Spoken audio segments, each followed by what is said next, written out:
What's going on, everybody? Welcome back to the channel. I hope you're all doing well, and as usual, thank you so much for taking the time out of your day to click here on another video, where today we're going to be talking about the film Regretting You.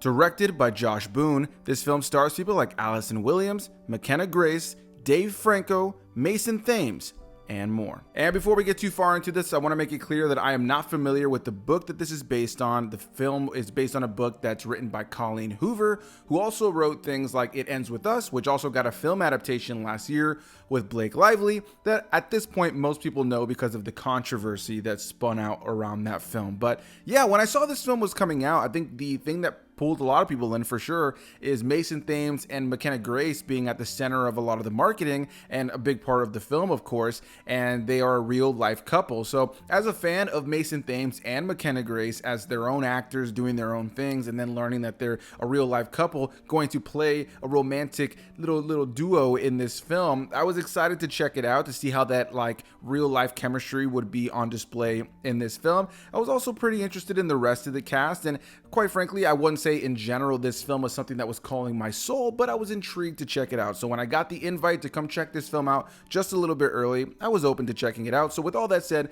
let's get into what the film is all about, and then we'll get into my thoughts on the film. After tragedy upends their family, Morgan Grant and her teenage daughter Clara must face buried secrets and shifting loyalties. As grief fractures their bond, Morgan finds unexpected comfort in someone from her past, while Clara gravitates towards someone she's been told to avoid.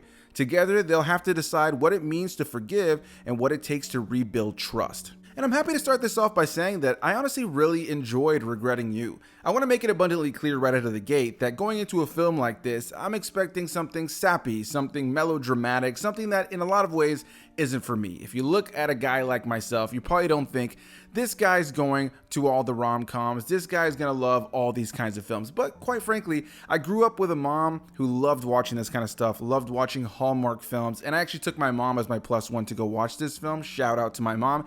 And I have always been kind of, intrigued by these stories, and when one can be really good or at least solid, I can really appreciate it. And so while I don't think that Regretting You is reinventing the wheel and doing things that you'll be completely surprised by, I think that Regretting You is a very well-made film within this genre that I think is very much going to speak to people who like gossip-heavy films, a good romance film that can have you oohing and awing. And having been able to see this in a theater packed out with people, I can tell you that that's exactly the reactions that the film was getting from people. And I was alongside them. The film is filled with tons of really humorous moments, but also very sweet moments. There's a lot of scandalous moments as well throughout the course of the film, and it definitely got that reaction from others, and definitely got that reaction from me as well. So I think when I look at a film like this, while it isn't on the surface something that I'm immediately attracted to, I can always appreciate when a film like this is done well. And I think in a world where we have an oversaturation of romantic films that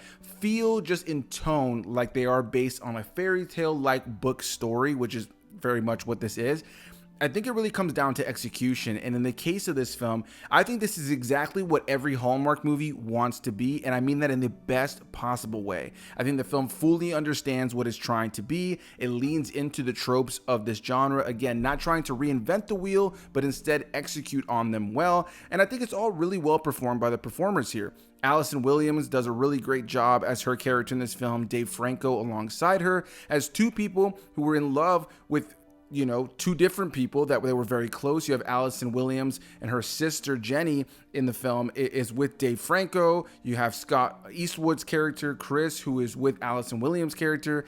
And when Chris and Jenny end up being at the same car accident in the same car, of course it starts to rise these thoughts in Dave Franco and Allison Williams' character of whether or not they were being cheated on. And as they start to uncover things, they have to kind of figure out what their life has been and where their life is going to go. Amidst all this, you have Mason Thames and McKenna as two people that are in the same school who are building a romance of their own and dealing with their own challenges. And I really enjoyed the chemistry, I thought, from both relationships.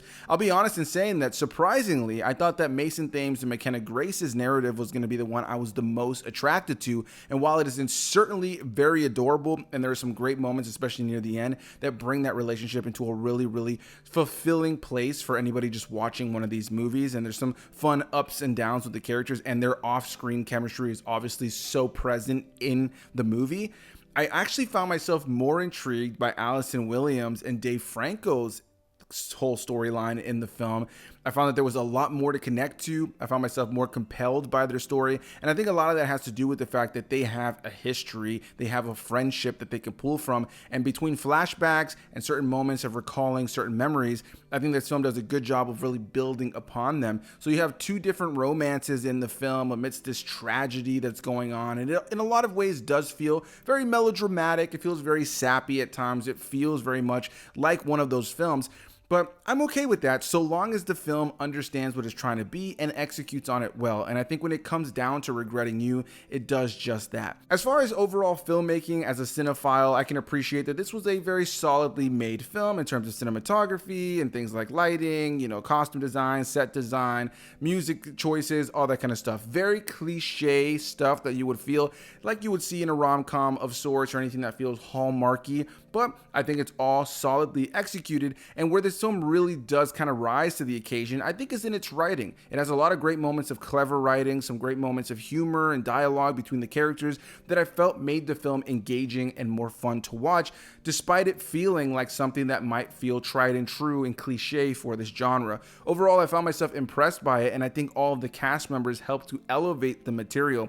I don't think this is the kind of film that's going to blow people away. I don't necessarily see this being on people's top 10s, but I think this is going to be the perfect movie to kind of go out with your friends, especially if you've got a group of ladies and you want to go watch something that you can ooh and ah at, or if you even want to go on a date night to go watch a film that'll make you feel these nice feelings for your partner while you're watching it, especially if you have a crazy past with your partner that maybe you can relate to something in the film, or if you've been with your partner since you were a teenager and you can kind of relate to the teenage part of the romance here. I think in general, this film has something for everyone.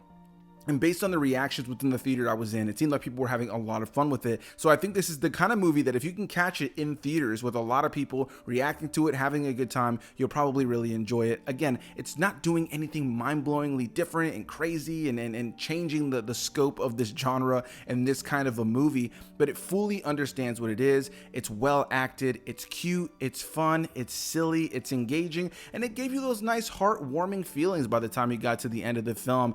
And I love when I can see a film like this that is just executed well on something that is familiar. Familiarity a lot of times can be pushed aside as just predictable and bland. And while this film does have a lot of predictability, it did not have a touch of bland. I found it to be something that had, you know, it had an idea, it knew what it wanted to be. It leaned into it and understood what the assignment was and made a good, heartfelt, sappy, melodramatic film that's going to be fun for the girls to go out and have a good time or for a good date night. So with all that said, that's going to be my thoughts on Regretting You, and I look forward to hearing what people have to say about this one. Are you planning on checking it out? If you got to catch it at an early screening, what did you think? Or if you're watching this after you've already seen the film when it came out in theaters, what did you guys think? Leave some comments down below. Looking forward to hearing the various opinions on this one, and I'll see you guys in the next one. Bye-bye.